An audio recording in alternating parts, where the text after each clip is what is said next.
The Society helps promote the research into Scotland's past. We give out grants, we publish books, we hold lectures, we hold conferences, and of course we host the prestigious Rhind lectures, which we're here today to listen to.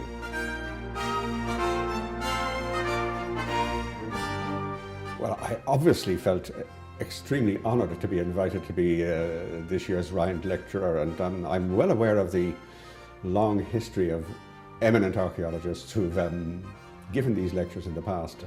The opportunity to support the Rhind lectures has come along, and I was very anxious to grasp that and seize that and support that initiative. Rubicon Heritage has recently started trading in Scotland in the archaeological sector.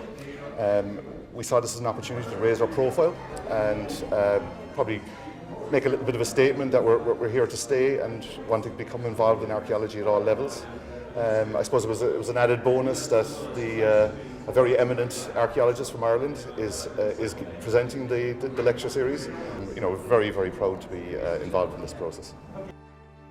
It's just a wonderful group of people, not just archaeologists, but historians, literary, people with interest in all sorts of aspects of Scotland's past and Scotland's heritage. Oh, the Rhind lectures, I've been coming to them for a number of years, but I knew John Waddell, so I was very interested to hear what he had to say on this subject.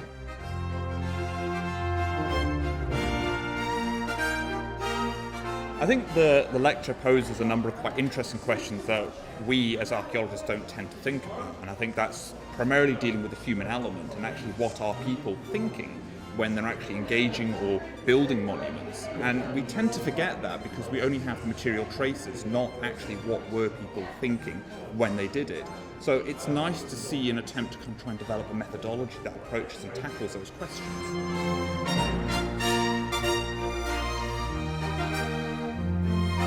I'm interested in the transmission of human memory, which is in the landscapes which they created, and how that's kind of changed and evolved and moved over time.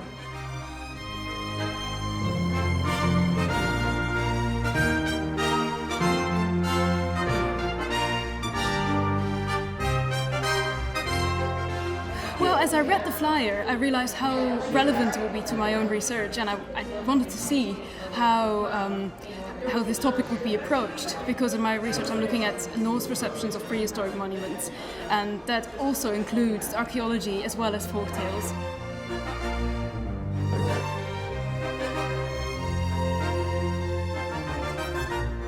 I think it's a sort of innovative and multi-subject matter approach that they take to looking at history and archaeology in Scotland. Both that it's looking at sort of cross-subject matter, but goes in depth in a really scholarly way. It was very interesting to be able to see someone working very capably in sort of literary history and historical materials that I tend to look at. I've been to various things at the School of Scottish Studies looking at that link between folk tales and archaeology, and it was really interesting to hear about it in the context of a different country.